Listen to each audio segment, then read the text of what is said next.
Hey everyone, welcome back. Hope you're having a fantastic day so far.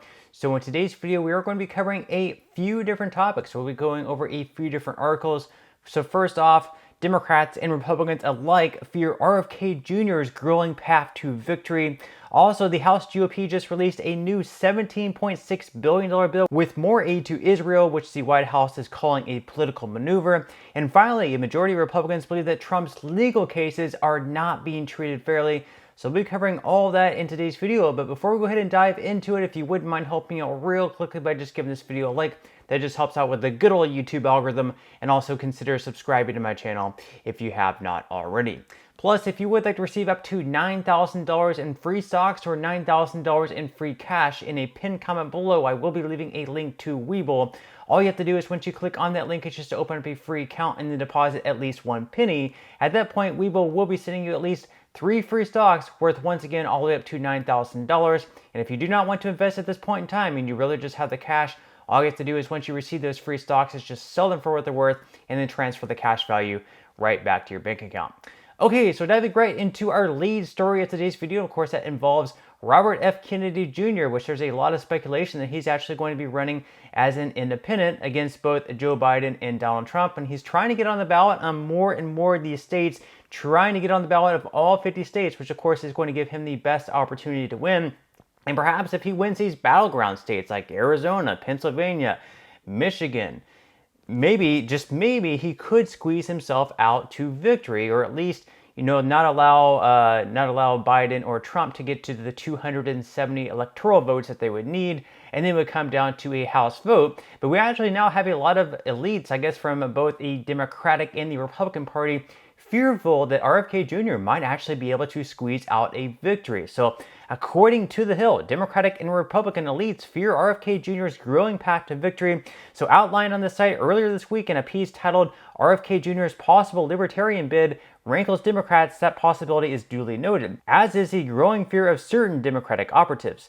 And trust me, it is not just Democrats who are viewing that possibility with a great deal of nervousness. It is Republicans as well. The main reason being, as spelled out in this piece, that by becoming the standard bearer for the Libertarian Party, Kennedy would be significantly more likely to get on state ballots, including key battleground states. Well, in a nation where 70% of the voters have said they prefer the Democratic and Republican nominees weren't named Biden and Trump, the impossible might be a much lower hurdle to clear.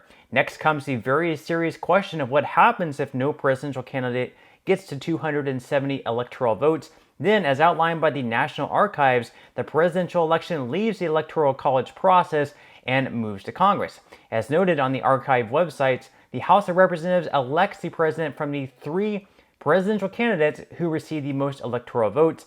Now we come back to that magic number, 34. If Kennedy were to get to 34% of the vote, there would be a great deal of pressure on the House of Representatives to do the right thing. So basically they're saying there, if Kennedy can get 34% of the vote, going up against both Trump and Biden, then the House of Representatives might just elect him in, and we might actually end up with RFK Jr. as the next president of the United States. But if we look at polling right now, it's not exactly saying that, not exactly faring all that well for Kennedy to get to 34%, although he's really not all that far off either. So if we look at the averages here, on average, Trump is at 37.5 points. Then we have Biden at 33.8 points, giving Trump a 3.7 lead over Biden. And then we have Kennedy there in third at 19.3, but 19.3 is really not all that bad. It's not like he's not like he's single digits. He's definitely double digits and very close to 20. And perhaps if, maybe he gets more Republicans and Democrats on board with his message, maybe we have more people getting fed up with Biden and Trump, and they want a fresh face as the new president. They're tired of Trump, they're tired of Biden, they want someone new. Maybe we can get enough people to swing over to Kennedy. Maybe enough people leave the Biden bandwagon and the Trump bandwagon, where, in an alternative universe, or maybe just this universe, RFK Jr. actually ends up winning.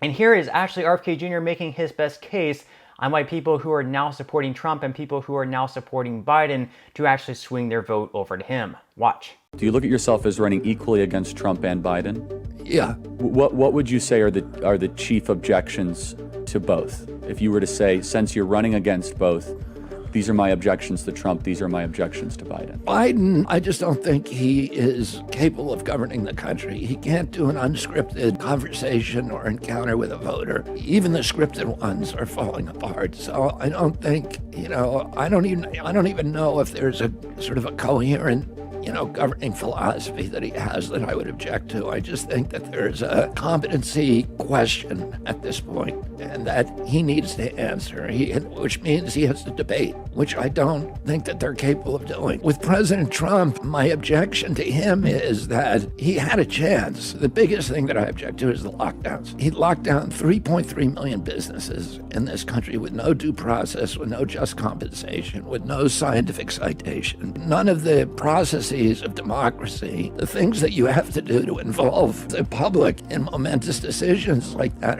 violated the Constitution. That shifted $4 trillion north in wealth. We created a billionaire a day during that 500-day, this new oligarchy of billionaires. That was a zero-sum wealth. It was just a shift in wealth upward from the beleaguered American middle class. And then there was a number of other decisions he made during that crisis moment of American history, when you really want a president who can stand up to his bureaucracy and to ask questions and to go into the weeds and to have, to stick by his instincts. He knew that hydroxychloroquine was going to work, and yet he got rolled by his bureaucrats again, and they ended up denying access to it. By the way, I would tend to agree. As a Trump supporter, as you well know, yeah, I would say that the lockdowns are probably the best argument against, all what the 4 years that I would consider of a big success. I would also say appointing John Bolton to the head of the NSA. Totally agree. John Bolton should be deported from the country. So I'm not a warmonger, but I want to zero in. Would you at least acknowledge that Trump had flares of instincts that were correct, ivermectin, hydroxychloroquine, and he did leave it more to the states than I think people would probably recognize. Is that fair to say? Yeah, that's true. But let me say something. During the Cuban Missile Crisis, my uncle was reluctant to invade Cuba, and there were 13 people on the ex-con committee, which is the little committee of like Dean Acheson, Bob McNamara, all the top dogs, the Joint Chiefs, who were all in on the huddle. They voted 8-6 for invasion, and my uncle said the Sixes have it. So all of his guys, senior CIA people, were all telling him, "You've got to go in." And my uncle said, "Okay, we're not going to do what you guys are telling me to do." So he was able to go deep into the issue and then stand up to his bureaucracy. And I think that was something that President Trump was not able to do. He had very, very good instincts, as you say.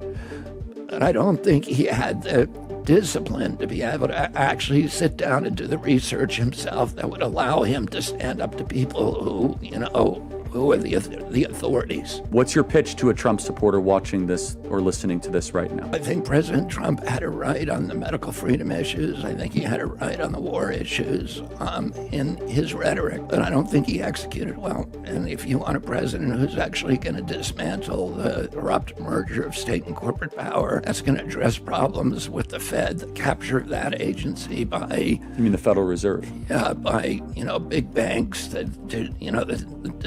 with a policy that is designed to strip the American middle class of equity and shift wealth upward. If you want a president who's going to actually address the problems at the CIA and who's going to reform that agency, which President Trump never even attempted to do, that agency now has been captured by the military contractors. I don't think that President Trump is capable of getting into the weeds to do the kind of reforms that you need to do and to stand up to the bureaucracies in the process. So that is the pitch that I'd make. If you want, the America back, the America I think we all envision, I don't think that he's going to give it back to you. Now, speaking of Donald Trump, right now, of course, he's faced with a lot of legal cases. So instead of out campaigning, he's actually stuck in a courthouse most of the time. But most Republicans, according to this poll here, actually believe that Trump's legal cases are not being handled fairly. So a majority of Republicans in a recent poll said they believe that former President Trump's investigations are being conducted unfairly. The new survey released Friday by YouGov found that among the 4 criminal indictments that Trump is facing, more than 66% of Republicans believe the cases are being handled, quote, unfairly. This is compared to 70% of Democrats who disagreed. saying the opposite. Now, why exactly is this important? Well, if we have the majority of Republicans believe that Trump is not being treated fairly, then they're not going to treat this case as perhaps a reason to not vote for Trump and then consider voting for someone else, probably not Biden, but again, perhaps someone like RFK Jr., which if enough people are, if they are treating these cases very seriously and they think that Trump is guilty and they don't believe that Trump, and they believe that Trump is being treated fairly, but he's guilty, they might choose to swing their vote to someone like RFK Jr. So that's something we'll have to keep our eyes out for.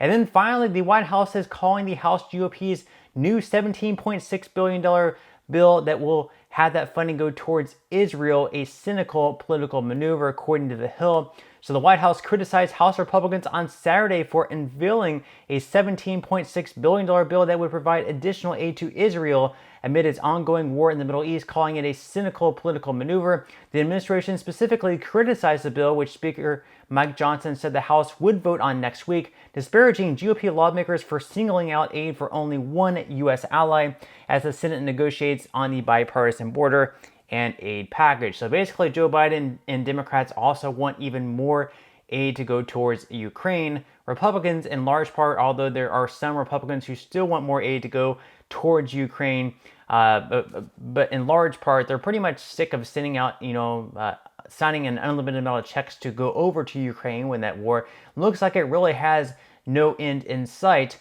But it looks like this bill is probably going to pass the House once it reaches the Senate. I'm sure it probably will be dead on arrival. And then meanwhile, they'll try to work out a bipartisan package involving the border, aid to Israel, as well as aid to Ukraine. But that's all we have for today's video. I certainly hope that you enjoyed and found value out of it. If you did, again, I would greatly appreciate it if you could give this video a like.